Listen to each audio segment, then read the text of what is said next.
Hey guys, what's going on? It's Synchro Fanatic here. Today I'm going to be doing a little bit of a different video from what I normally do, which has just been deck profile after deck profile. Today I just wanted to chat a bit of shit, and I thought today's topic for discussion time would be actually rating the summoning mechanics in Yu-Gi-Oh! So I'm not going to talk about tribute summoning because I think tribute summoning is just a natural part of the game and feels less like a summoning mechanic than the others.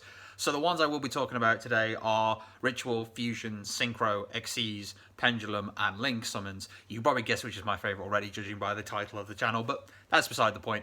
I'm just going to get started.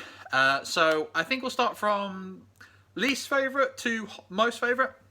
I know, just a disclaimer that this isn't me saying like, oh, this mechanic is bad for the game as a flat-out objective statement. This is just my opinion, so they mean jack shit. Just for this channel, I just wanted to shoot the shit. So if you like this summoning mechanic that I seem to hate, good for you. More power to you. I just like my own style of play. And yeah, so let's get started. So I think I'm going to start off this video from descending, like I said. So my least favourite summoning mechanic is Link Summoning. Link Summoning is not really a mechanic I dislike because of its overpoweredness necessarily. I think being a good summoning mechanic makes it exciting to play, and good cards are always better to play than say cards that don't work or cards that just aren't very good. You can be as creative as you like, but if you're not doing good solid functional strategies, then you can be as gimmicky as you like. If it doesn't work, it doesn't work. It needs to work. But Link monsters, I think, are my least favourite. Mainly because a lot of the monsters are too generic. We've had many crazy cards come out, like Access Code Talker, Barrel Sword, Barrel Load, Firewall, the Link 2's Needle Fiber, Verte, and Cherubini. While I like some of those cards, like I love Halki Fibrax. I call him Needle Fiber, weeb. I love Halki Fibrax because of his the potential to just tag out into a synchro tuner, and there was a period where he wasn't really doing much. And I was really happy to have him. I can also see why people hate him because he is a very big problem card. There's also a Rhorodon on the list I'm thinking about as well. Hello, dear.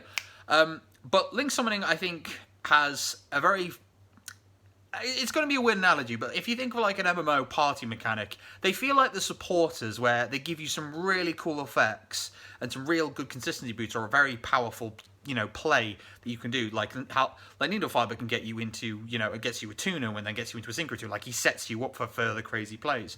And I really like that about Links. There's a lot of good solid Link 2s, like Cherubini was great for Burning Abyss, Verte is great for any fusion deck, and while we use him for degenerate reasons, because competitive players just, want to go for the most efficient combos possible and make their boards as dangerous as possible to give them the highest chance to win, Links really are kind of a problem in a different way because they're very easy to get out of hand because of just being able to have the monster on field, and usually a lot of the mechanics are, hey, I just need 2 monsters, and then you're like, okay, 2 monsters, cool, but I need to get to a Link 4, or just a Link 3 and any other monster, good for you. And I think that's where my issue with the mechanic comes into play, that I don't think linking up was really a smart idea. That's been a lot of degenerate combos that have been led into. For example, with cards like Needle Fiber, or Halki Fibrax, I'll get the name right eventually. Like, for example, Summon Sorceress is a great example. In the OCG, they had Halki Fibrax, they'd summon a tuner, then they'd go into Summon Sorceress, and it just escalated from there, and they'd go into Firewall Dragon. We've seen how crazy Links can be. If you haven't, go check the videos out. It's kind of, if you think some of the stuff is bad now, back then was like, wow, okay, like pre-errata Firewall. I'm glad he's errated. We now have to deal with that bullshit again. But I think Links also detract from my enjoyment because not only are they usually the most generic monsters at the time, there hasn't really been a massive check to the Link mechanic overall. Like, Appaloosa is kind of annoying to deal with for rogue decks. Like, I'm just a flat-out monster negation where you can hate it. She's still an annoying card, and it's kind of just boring to see her on generic endboards. Like, oh, look at my combo. It usually ends on an Appaloosa. Like, it was very much for, like, Synchros, where they'd end on, like, Barrel Load Savage Dragon. For Xyz, it would be, like, Dingirsu or Hope Harbinger. You see the same monsters popping up in the same decks over and over time. Eventually, you're like, I'm getting kind of seeing you. It's kind of boring. But I think the Links, my biggest gripe with them, and this is personally, is that I wish they made more of an effort to push the Link pointing aspect of it, especially now where the extra deck isn't as locked as it used to be. Like, Code Talkers are a great example of this, where their whole gimmick is to make more Link arrows to point together. So when they co-link, they both gain beneficial effects. So transcode and Xcode Talker, if they're co-linked, they provide each other with buffs. And I think that's how link monsters should be pushed. They should be designing it more together, more to the sense of if link monsters are pointing together, they gain a big buff. And I think Cyberburst decks do this a really cool way. And it was always what I enjoyed thinking about with the mechanic. Unfortunately, a lot of the time, the link arrows are just there just to let you make more extra deck plays, and they don't really emphasize the whole linking up mechanic too much. Like, they're just there to say, okay, I have a cool support effect, and then I point so you can make an Xyz monster or a fusion. Like, so I think that's like my biggest gripe with the link monsters. It's just I wish they were designed with that emphasis in mind of the whole link up mechanic, because I think that's genuinely really cool and interesting. It's definitely the most interesting fact about links for me. But unfortunately, because of the amount of like generic nonsense you can do with it, they're like the least, because they were designed to open up extra monster zone. They needed to be generic as possible, so it didn't lock people out. I understand that, but because they would just have really, like, I think broken like a lot of the extra net mechanic, like they're easily, I think, the most powerful extra net mechanic because of just how simple they are to get to and how easily accessible they are and how powerful they are by comparison.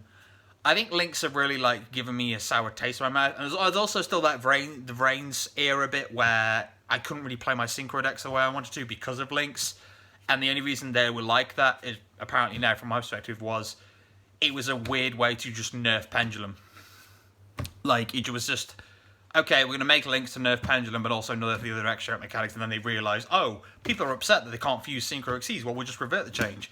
Why don't you just do that at the beginning of Vrains? Like, whatever. That's in the past. But yeah, links are my least favourite. I think there's great potential when they get it right, and there's a lot of cool stuff you can do. Like I said, Code Talkers I think are great and really interesting. I've seen them play, I've seen them do stuff.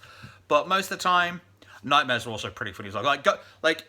Random question. I did actually enjoy playing, even though it used the pre-errata firewall, Goki with that stuff was fun. I liked that. I thought it was a fun deck. Anyway, so on to the next summoning mechanic I don't like. Well, I guess I'd say I put these into summoning mechanics I don't like. It's actually Pendulum.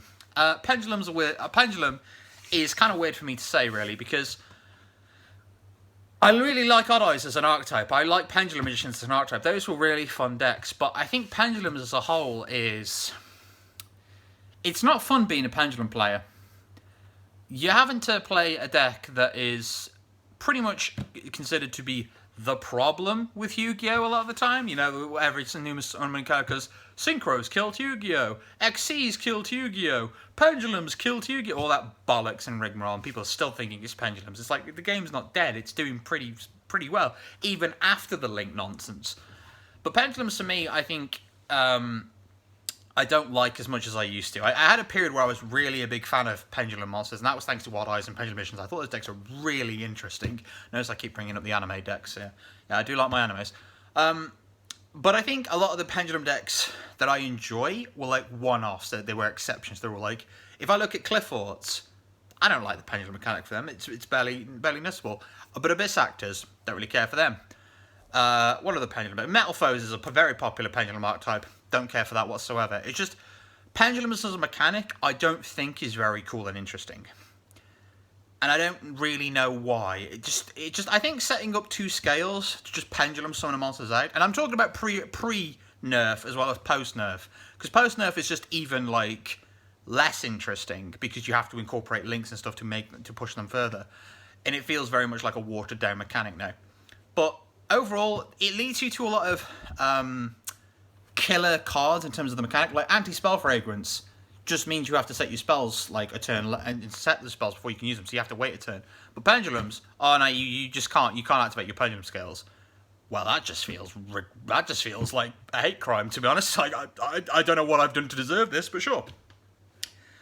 And I think Pendulum has left a lot of a bad taste in players' mouths because stuff like, you know, Perform Agent Pals, which, as funny as that deck was, I loved that deck. For the 2 weeks I had it, it was just like, holy moly, this mechanic is not safe. It's not safe. And even post nerf, when Electromite came out, you would see Pendulums was still crazy good.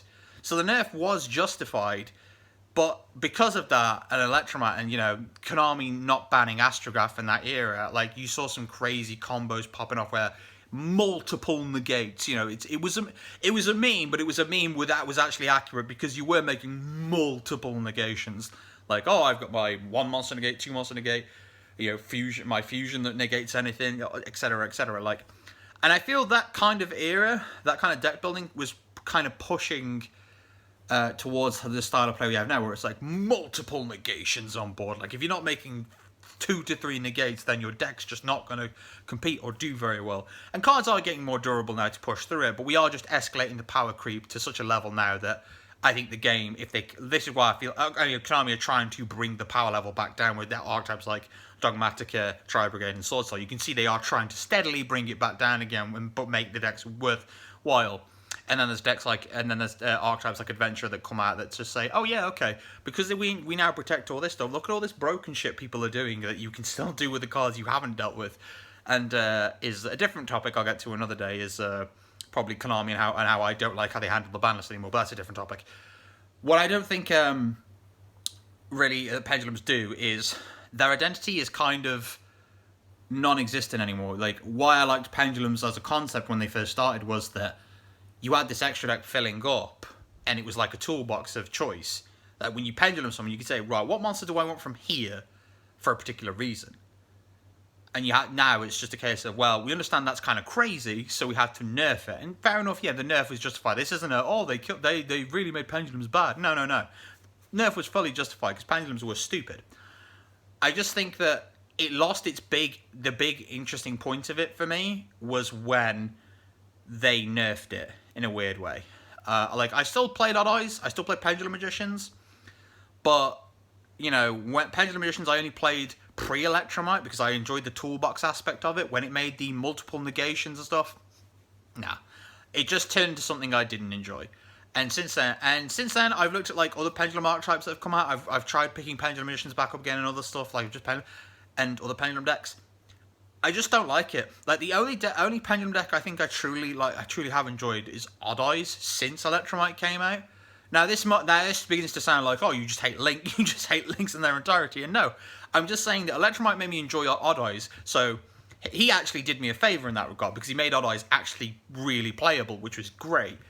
But it's just, if we took Electromite out of the equation, I tried playing Odd Eyes without Electromite, and it was terrible. Like, I just couldn't do anything. I put even through Halki Firebrax in there, tried to get some combos going, and I could do stuff. But it just wasn't fun. And it just wasn't an entertaining mechanic. Pendulums just feel like you're just going to get slapped for just existing half the time because Konami don't want anything to do with Pendulums. Like, they look at Pendulums doing something slightly good and they just get the hammer and just like, don't make us use this. We will hit you again. I mean, when the FTK was doing things, they had, like, Tempest Magician. They were like, okay, we'll ban Tempest Magician. It's like, all right, fair enough, yeah. Like, oh, Electromite can go too. And it's like, hold on. I know he's a good card, but now you choose to hit him? Like, but outside the FTK, this deck's not doing much. They're like, no. Electromite dies. No. And maybe with Beyond the Pendulum coming out in a few months, Pendulums will start doing stuff again. But personally, for me, I'm just tired of it. Like, even Odd Eyes is just kind of like, whatever. Just Pendulums are just naff and boring. Like, every Pendulum deck I look at just bores me, and I don't know what it is. Like, just I also think it's also a case of they don't really make many synchro Pendulum archetypes that do well. Like, the closest they made was Speedroids, and Speedroids just can combo off without the Pendulum stuff. So maybe that's something. Dynamist, actually, I will say this. Dynamist was actually another Pendulum deck I quite liked from because I was playing with my brother. And I can't get Dynamist. And Dynamist is actually quite an enjoyable Pendulum deck. Unfortunately, it's still bad and hasn't been updated since, whereas Dynamist support would be nice. But, yeah, what you're going to... Like, out of all the Pendulum archetypes they made, liking 3... Nah, it's a sign I don't like a mechanic. Okay, and on to the next one I don't like. Xyz. Xyz is the next one I want to talk about. So, I quit Yu-Gi-Oh! At the beginning of Xyz. I lasted 2 sets. I think I quit at Photon Shockwave, which was the second set with Galaxy Eyes Photon Dragon. Cool card, by the way. You should definitely play Galaxy. It's a cool deck. Xyz Monsters. So this is a young Martin kind of approach to this that hasn't really changed. I don't like what Xyz Monsters did to Yugioh. And it's rather toxic for me to say that, because Xyz Monsters, I think, were quite healthy for the game in a way, because it allowed decks to really appreciate what they did for the extra deck. That didn't make sense, but let me restart. I appreciate what they did for the extra deck because it allowed more decks to be able to use it. See, with 5Ds, you had to incorporate tuners into your deck. And that was difficult for some decks to do, because there weren't just some generic tuners that were good. Because generic tuners that were good were abusable. Like, Plague Spinner Zombie, I'm looking at you. All the tuners, like Mind Master, stuff like that. The old school tuners were just like, Glow Up Bulb is another one. It's just like crazy good tuners that you could throw in a deck, and yeah, any deck could abuse it because they were just that good. But decks that couldn't incorporate like tuners, like they needed the normal summon, they couldn't afford to like use a tuner for their normal summon unless they had like monsters on board already. They couldn't really use the extra deck as well as other decks, and decks that could use the extra deck, that could synchro quite easily, were just flat out usually better than main deck style plays. Or you could play fusions, which was just really not supported. You were still playing polymerization and hoping for the best, and then wondering why you're going like -3 to make a monster that gets beat by a generic level 6 synchro or something, you know, like Goyo Guardian. So I think in that regard, Xyz were really healthy because it allowed people to just say, okay, I'm going to play a bunch of level 4s. So if I get 2 on field, thank you for that, dear.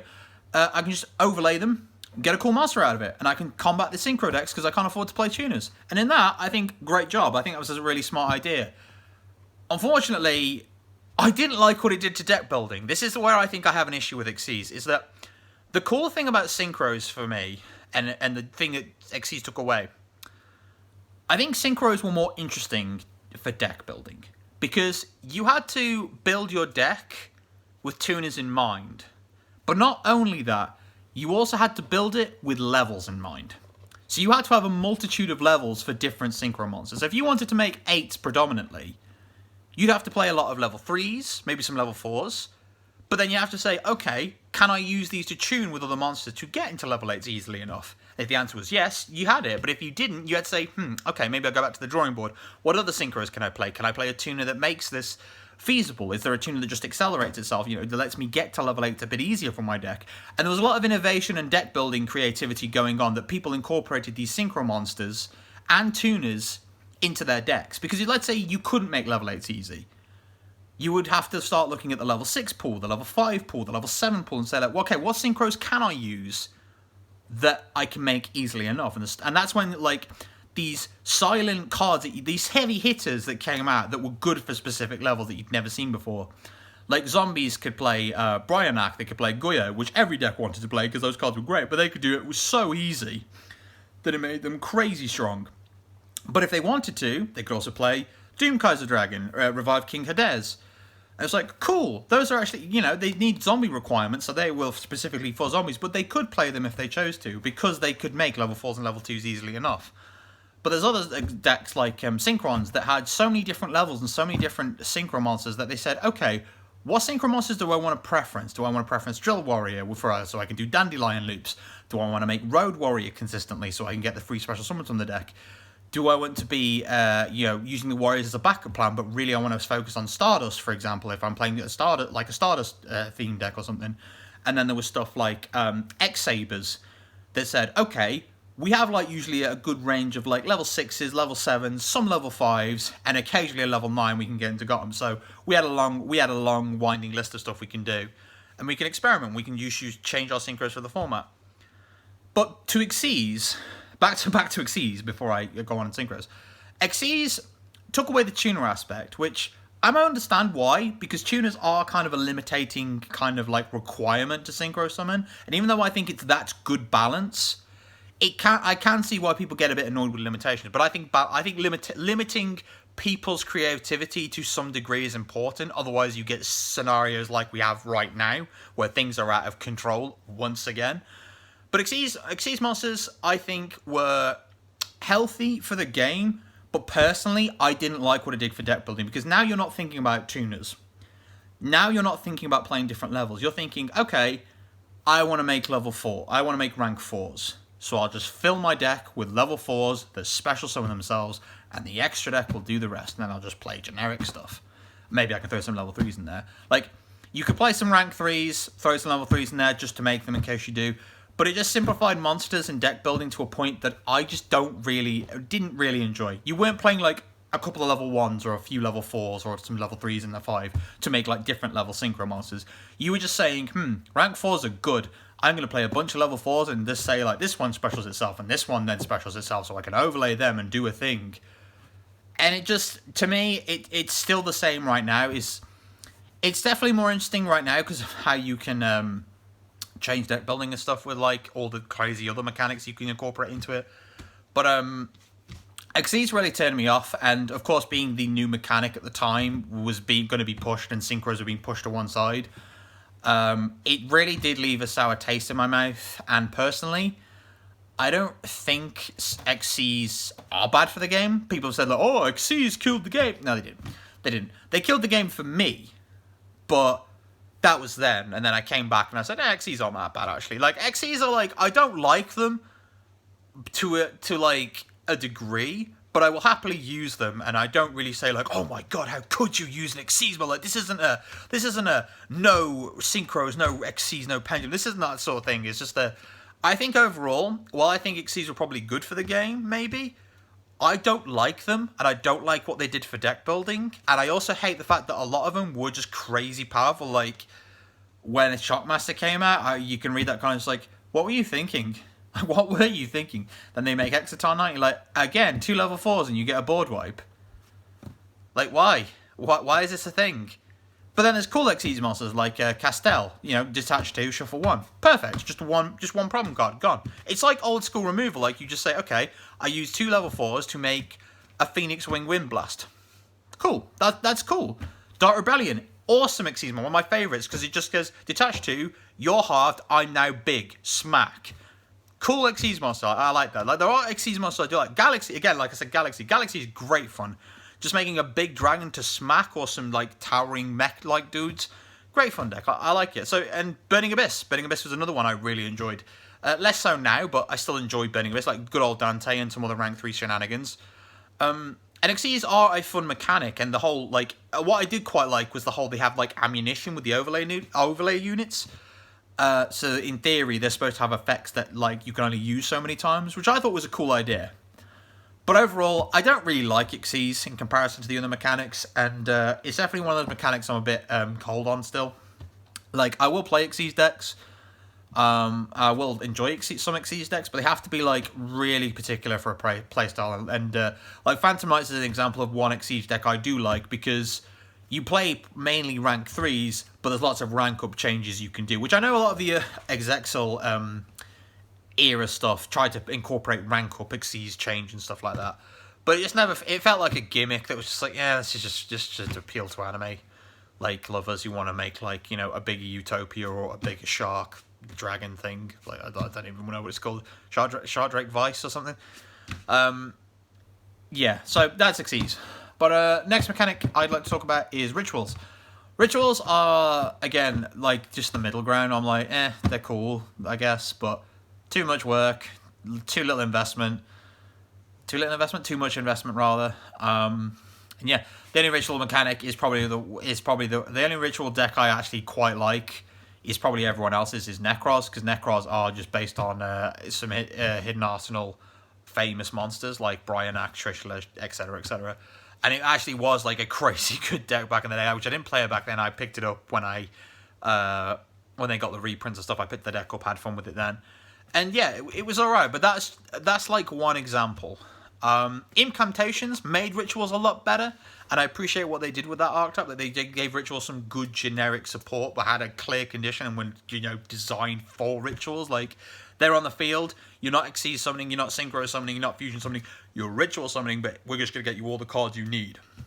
Like, Rituals are the one, like, outside of Pendulums, are like the one deck type that can get away with having multiple search cards, because they need so many to get in there. Like, they have a spell card that says adds a ritual monster in ritual spell from your deck to hand. It's a 1 card plus 1 Like, we don't like plussing in Yu-Gi-Oh! Because too many pluses make the game unbalanced. But Rituals can do it because they need that kind of push. So, yeah, but Rituals are just... Outside of that, Rituals are just kind of dead. Like, I'll be honest, I just found they're kind of dead. Drytron I didn't really care for. I think the monsters looked cool. Like, and watching the deck go was quite fun because there was a lot of, like, crazy paths. But this wasn't for me. It wasn't something I was interested in. The only other one I was kind of interested in was Vendread. I got it from my brother. And because I thought it was going to be the next hot shit, and it was looking really good with the first wave, and then they just kind of said like, "Oh, we don't want to make a good zombie archetype. Oh, we can't have that. What else is the problem? Oh, it's rituals. Oh, rituals and zombies. Can't have that. Can't have that. Can't make that good. No, no, no." So yeah, that's pretty much it. Like outside of that, Odd Eyes have a ritual. They're getting a new one, like the Ritual Pendulum, which is the first of its kind, which is pretty funky. But yeah, like, who really likes rituals besides a few fringe people? Like, I haven't met anyone that just says I love ritual monsters. Like, I think I know one person off the top of my head that says rituals are their favorite mechanic, and I know they're being genuine about it because I've seen the decks they play. They play Shino Birds. Like, that's not a deck you just say, yeah, I fancy a bit of Shino Birds. You play that deck because you like Shino Birds. Like, no one's going out of their way to play Shino Birds because because it's a good deck. They like it because it's a ritual deck they like. Like, they know it's bad. They just play it because they like it. And that's the thing, is that if somebody plays a ritual deck that isn't Necros, they're playing it because they like that deck or they like ritual summoning. And that's the one thing I do like, is that you can tell people really do enjoy the mechanic when they're playing it, because there's so many obstacles right, you have to consider when you're building a ritual deck nowadays, especially with the tempo of the game as it is, that, like, okay, Kaleidoscope Unicorn, yeah, you play that because it's good, but, Shinobird Calling, make Baron, or Revended Origin, get Slayer out. Yeah, like, Slayer has synergy with the zombie stuff, but yeah, you're playing the Revendred stuff because you like Revendreds. You like the ritual aspect of it. You play Shinobirds because you like it. Drytron is like I think the second best ritual deck. The second best? No, not the second best. What am I talking about? It doesn't sound right. The second good ritual deck, that's what I'm trying to say. Since Necros. And that's kind of like, yeah, like, what's taking so long? Like, you could try and make rituals better, surely. And I don't know why Konami hasn't, like, really pushed into rituals. Maybe they just don't see it being, like, profitable. Like, I don't know, fusions that have seemed to be, like, considered to be the golden child all of a sudden. I mean, if I see another generic if I see another generic fusion monster that breaks the game, I will probably bash my head into a brick wall. Yeah. So, speaking of that, onto a segue. Fusion monsters are my second favourite summoning mechanic. I really enjoy fusions, and for one archetype and one archetype alone. Elemental Heroes. Of course, yes, I am a Elemental Hero fanboy. I love some good old-fashioned normal summon Sparkman attack into a Clayman. I do enjoy the old style of play. So, yeah, Elemental Heroes were the first archetype I ever validly took an interest in. I collected the fusions. I still have all my old cards from when I was a kid. A teen, because I was collecting heroes when I was a teen in school. I still have all my old heroes, so my Flame Wingman, my Shonen Jump Stratos, all them, Plasma Voice, etc., 2 Shining Flare Wingman stuff. And that really taught me the fun of fusion summoning. Being able to take polymerization and going, right, I need a particular fusion monster. These are the materials. I need to get those materials and get that fusion monster out. Toolbox approach, again, you see where I'm going with this. I need a particular card. How do I get to the solution? How do I get there? There's a puzzle working element here. I'm trying to work out how to get to the board state. And fusions were that particularly. Like, the problem with fusions was that before then, there wasn't really any synergy. You just had to get 2 monsters and polymerization in your hand, and you got to summon a big monster without having to tribute summon. Why would I bother doing that when it's more steps than tribute summoning, and tribute summoning is flat out bad half the time? No one, like, I'll tell you now, unless it was the very early DM days, no one wanted to tribute summon unless its name had Monarch in the title, or was something that had other substantial effects like Air Knight Parshath, or I know Skull Archfiend of Lightning, because it had some protection effect. Like, you play tribute monsters because they had some sort of powerful effect to make the sacrifice of the monster worth it, and fusions were just take these 2 monsters with this spell card in your hand. You don't have to tribute summon, and you can attack with it immediately. But it's 3 cards to summon 1 dude, and then you attack, and they go, okay, on attack declaration, flip Sakuretsu armor. Not a good feeling. But now we look at today's fusion mechanics, because fusions have come a long, long way, of course. No longer are we limited to having poly in hand. Like every archetype has their own fusion spell because Konami we know polymerization is a meme card at this point. Like it's so terrible. Like it's worse than a ritual spell half the time because like it didn't have any extra effect. It was just like fuse 2 monsters. Like if you just take the monster and say, right, I'm going to fuse these 2 monsters and put fusions to the side and just summon the fusion monster, fusions probably would have been a really good mechanic. But because you needed polymerization, it's just made it worse for no reason. That's why they made stuff like Miracle Fusion. But today's game, fusions are a bit of a controversial topic because of, well, I don't want to say 3 cards because we don't know what they're doing yet, but let's talk about the potential, the big 2 and the big 3. So we've got the brand new stuff coming out in the structure deck. Centrum deck has a really good restriction on the, that says if you activate brand new fusion from the hand, you only fusion summon in that turn. There's no links, no synchros, none of that nonsense. So yeah, great mechanic, great limitation, something they need to start using more. But let's talk about the actual big 2. So you got Red Eyes Dark Dragoon and DPE, and the reason I bring these 2 up is that their fusion spells, and another card I'll talk about as well. So Link Monster, surprise, surprise. You know what it is. They fuse from deck, so that you send the materials from the deck to the graveyard. Now in Dragoon's case, you have to use Red Eye Fusion to do that, unless there's some other Dark Magician card I'm thinking of, which they probably will make at some point that does it from deck. And you're locked in. You can't normal summon or special summon for the rest of the turn. That's literally the only card you're making is a Dragoon. Dragoon is one hell of a payoff for that. But he's 1 monster, and a Dark Ruler No More just negates him. So you can play around a Dragoon, and he can't be targeted. But yeah, he's annoying. But 1 Dragoon, it's not the end of the world. DPE is a lot better because Fusion Destiny, you can activate it, still do your crazy combo stuff, and then just say, oh, by the way, DPE as well. Have fun. And he just can pop himself in another card, and he's like, "Oh, by the way, I'm coming back next turn." I mean, he's a hero, and I love heroes, but man, oh man, like they really wanted to make a broken Destiny hero fusion, and then they were like, "Oh yeah, Fusion Destiny, someone sends some materials from deck as well." Good job. And on top of that, let's have Celestial and Dasher have really good graveyard effects. What's that? DPE's broken? Unbelievable. Who knew? So, and then on top of that, we also have like cards like Verte Anaconda, which, get around restrictions such as Red Eyes Fusion, which I'm not going to talk about too much, but like, you know the gist. If you've been following competitive Yu-Gi-Oh for a while, you know these fusion monsters are good. And fusions are kind of crazy right now, which is a weird concept to think about for me, because fusions were always seen as the ha-ha funny extra deck mechanic. But now they're a very real thing, because decks have fusion spells. Like Shaddoll Fusion started this trend of send monsters from the deck to the graveyard, and that's like a Foolish Burial. Like that's like Foolish Burial's at 1 to keep in mind. Like sending from deck to graveyard is a very real effect, and these cards that can send these dead cards from the deck to the graveyard that might even have graveyard effects as well, just shows you how good fusion summoning can be. And there's decks like Thunder Dragon that had like very powerful fusion monsters and had contact fusion and stuff. And I guess I have to talk about another fusion mechanic, because now that I've brought up contact fusion, yeah, I'd say probably the first competitive fusion deck, Gladiator Beasts.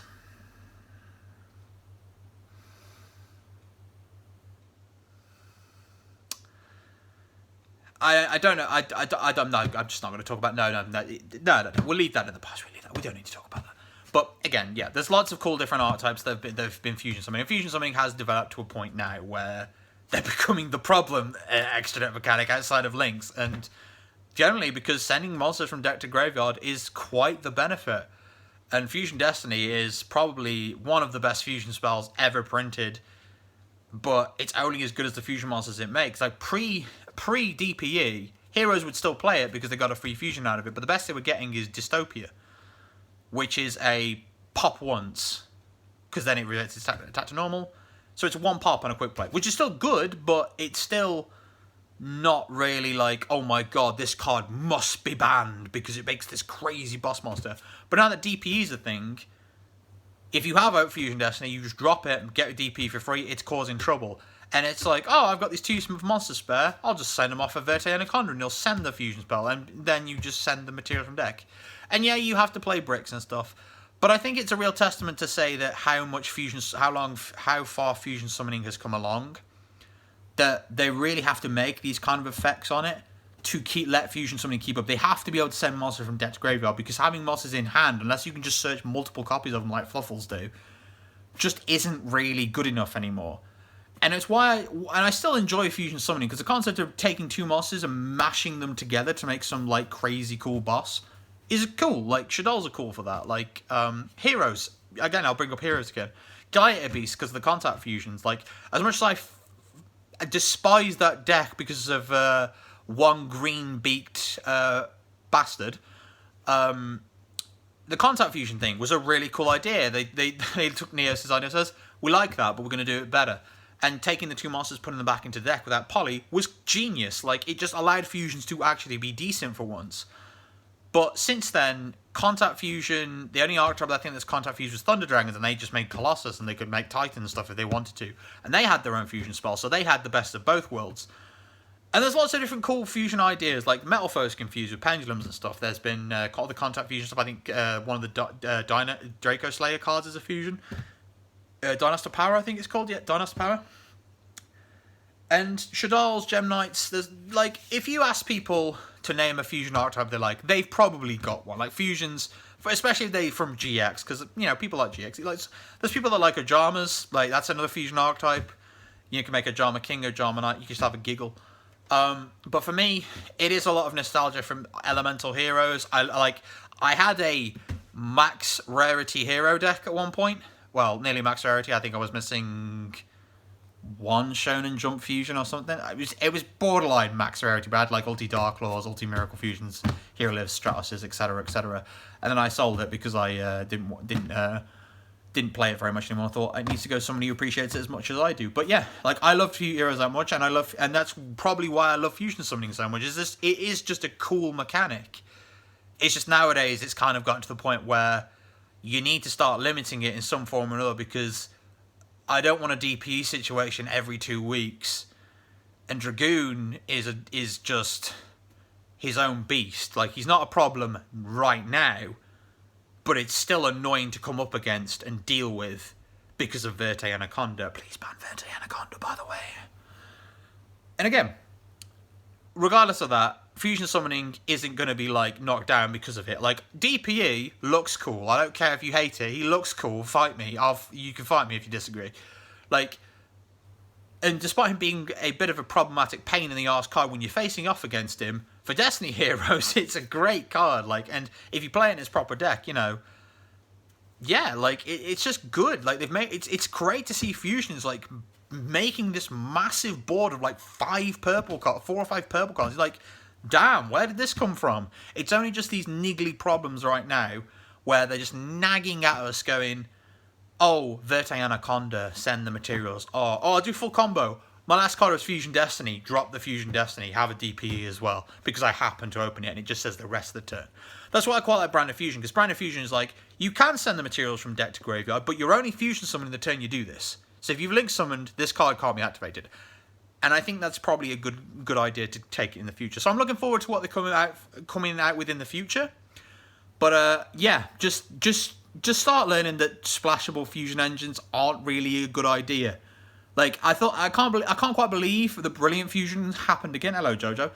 I can't really believe that Brilliant Fusion was like, hey, yeah, that's a good idea. Let's do it again, but make a big boss monster instead of just that crazy normal summon nonsense. Because that's another card I forgot to talk about. Brilliant Fusion. You'll remember Brilliant Fusion, right? Just an additional normal summon for every deck if you just play the bricks and you happen to get away with it. What does it do? It sends 2 materials, so you can just send Trick Clown. Oh, an extender. How lovely. Like, you get the drift. Like, I really like fusions, but because they've been, like, pushed and stuff, they're kind of crazy right now. So we're going to talk about the last mechanic, which, if you know the name of my channel, this should not come as a surprise at all. But yes, I think synchros are the best mechanic. Not by a country mile, I don't think I can say that anymore. But they are my favourite mechanic still. I think they're the best design extra deck mechanic. They're very balanced. They have some crazy payoffs. Some of those synchro monsters you see have crazy ridiculous effects. Like, he takes a lot of materials to make. Thank you, Jojo, for your input. Yeah, that's the tripod, mate. What are you doing? Bloody cats. But yeah, if you see Red Supernova Dragon, banish your opponent's field. Yeah, why not? Why not? Trishula, don't need to talk about Trishula, you know what Trishula is. Stardust Dragon, if you play in 5 these days, you know how much of a pain in the arse that card was. But, you know, compulsory, like when that card came, people were like, oh, yes, compulsory evacuation device, Karma Cut. What card does not say destroy? Yep, those are all good cards. That's my charging kit. Again, look at him. Look at him. Naughty boy. But again, where was I? Synchro Monsters, yeah. Whether you probably, again, this is similar to the Fusions thing, is that if you've got a player, you've probably got somebody that likes Synchro Monsters. I know some people that don't, and I just choose to pretend they don't exist. Choose to pretend they don't exist. I'm joking. I'm joking, of course. But again, you've turned my computer on now. Wonderful. Chaos. I've been talking for too long, apparently. With Synchro Monsters, I go back to the deck building thing again. I liked having tuners be a core part of this mechanic, and also having the requirements to say, like, you need a winged beast or a dragon or something. I think Synchro Monsters are still the pinnacle of extra deck card design. And I'm not saying that because, oh, it had the coolest design monsters. No, there have been problem monsters for plenty. Bryonak and Yugioh Guardian, Darkstrike Fighter, I'm looking at you 3 pricks right now. Those days were, those were some dark days. But, again, Stardust Dragon is my all-time favourite card. I love what that card did. That was like a card... Let's go to a personal story time, right? So, I played talking about the Elemental Heroes, I played with my dad a lot, and my dad was a big fan of a card called Lightning Vortex, Smashing Ground, Hammer Shot. You know, the standard DM staples that just say blow up your board.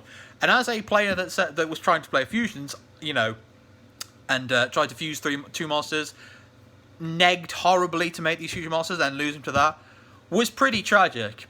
In comes Stardust Dragon, and suddenly Dad's throwing these cards at my board, and I'm just going Stardust Effect, Protect. So, Dad's entire strategy doesn't work anymore, and it's like all my prayers have been answered by this angelic dragon-like savior. But personal story aside, like, Stardust is my favorite card, and it always has been. It's never changed, and all its variations as well can be thrown in there. But there's just been Yu-Gi-Oh 5Ds, and you know, if you don't know, I'm a massive Yu-Gi-Oh 5Ds fanboy. But that era to me was the most entertaining Yu-Gi-Oh has ever been. Because it's where they started to push the boundaries on what combo decks were. But they weren't crazy, break my board style. They were, I'm going to assemble a big bunch of monsters, and if you can't stop this, you're probably dying. But I'm putting so many resources in that if I am stupid and overextend, and you have a TT set or something, I get punished hard. So combo decks were about being smart. And if you were smart enough and you could push through and do the correct combos and stuff, you were probably winning that game purely because of the sheer power you could do. But still, if you didn't want to play that style strategy, you still had your slower pace decks where they set a couple of traps, controlled the board state, and made a couple of synchros just to, you know, push for a little bit. So a deck that came to mind, Blackwings. Blackwings are one of my favourite archetypes ever. They were the first competitive deck I ever fully assembled. It would have been Light Swans, but Charged Light Brigades were out of my reach, so I never fully finished that deck. But I did get 1 Judgment Dragon, though. But Blackwings were a great example of a deck that had everything. It swarmed, it had control elements, and that deck helped me teach me how to be a better player. Synchros taught me how to be a better player, how to, more importantly, be a good deck builder. I started to research, I started to test, I started to think about what cards I'm putting in there and why, rather than just going, this is a cool looking dragon, I'm going to put it in there because, Blue Eyes is cool. But you're playing Elemental Heroes. Yeah, but Blue Eyes is cool, you know? Like, you wouldn't be doing shit like that anymore. You'd be like, this card is in here for this particular reason. And Synchros, I still think, have some of the coolest looking cards. They have the coolest looking mechanic. Tuning a monster with another monster based on its levels, then you have to match the levels up and get the tuner exactly right, I think is a great balancing factor for this huge payoff. And some Synchros are just like, yeah, they're too much work for what they are. Like Quasar and Blazar are still too much work for what they are, but holy damn it, is it not fun to just try and get them out. Like, it's just a challenge at that point. And there's some crazy stuff now, you can get like multiples out on board with like Sire the Rainstorm loops and shit like that, but regardless, it is just still, I think, the most well-designed mechanic because it has a lot of power going for it, but there's a very smart restrictions put in place. Now, in today's day and age, that has actually caused a couple of problems with it being competitively viable, because it has kind of like the fusion problem of they're struggling to catch up. Like, why would you play Synchro Monsters when you can just get to level 4 and exceeds, or Link Monsters? Link Monsters being the bigger pain, because that tuner and those levels, you could just ignore them entirely, just put any old monster on the board, make it Appaloosa. And you just ask yourself, why am I synchro summoning when I could just do that? And the answer is, like, if we're being honest, half the time it's just, well, yeah, links are just better. But synchros, I think, are empirically, like, better designed and more reasonable than link monsters are. They're better designed than fusions are. They hit the ground running. In the Duelist Genesis came out, suddenly everyone wanted to play tuners. Like, that first set, that massive surge of people saying, like, oh my god, synchros are crazy, I need to incorporate tuner monsters into my deck, is probably one of the most creative times of Yu-Gi-Oh! I've ever seen. Yeah, we had the Telelad stuff that was just like, how do we play Dark Arm Dragon and Dark Arm Return and stuff like this? Oh yeah, Krebon's malicious and Destiny Draw and just do Destiny Hero stuff. Yeah, easy. No problem. Yeah, it's like, yeah, conveniently that did work out for them. But for other decks, they were like, what tuners should I use to make these cool synchro monsters? Can I use any combos? Is there any monsters I can cheat out or just make generically?